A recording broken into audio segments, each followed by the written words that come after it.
Isang magandang araw po sa inyo at narito po ang ating verse sa 1 Kings chapter 19 verse 12.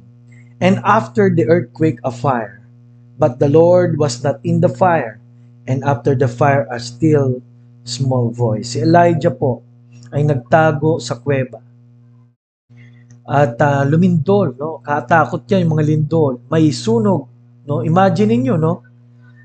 Pero ang ginamit pala ng Diyos ay hindi yung mga matitinding bagay na yun, kundi a still, ibig sabihin ng still, tuloy-tuloy, hindi tumutigil, ano? Small voice ay maliit na tinig lamang, no? There are times we feel very discouraged and very,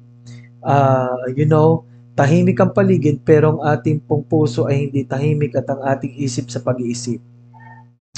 At walang taong di nagka-problema. Ano po? We feel alone like Elijah kasi noon ay napatay na po. Sa palagay niya, napatay na lahat na ni Jezebel, lahat ng mga lingkod din ng Diyos, no?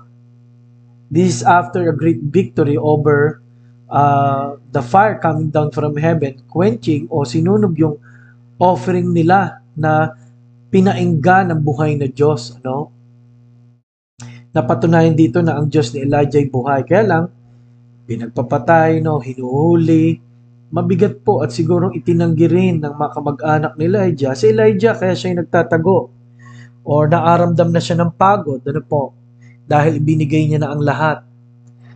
At hindi niya alam ang mga susunod na pwedeng mangyari. Pares na pares po ba tayo kay Elijah? Tandaan po natin, hindi pa tapos ang Diyos. Dahil sa gitna ng lahat ng ito, ay merong sinabi ang Diyos to comfort him at what God wants him to do. Kaya po mga kapatid, paminsan hindi po sa dagundong ng mga bagay at pangyayari ang pagkilos ng Diyos. Ang pagkilos ng Diyos paminsan ay the still small voice. Nawa po ang puso niyo po ay laging kinikilos ng Panginoon.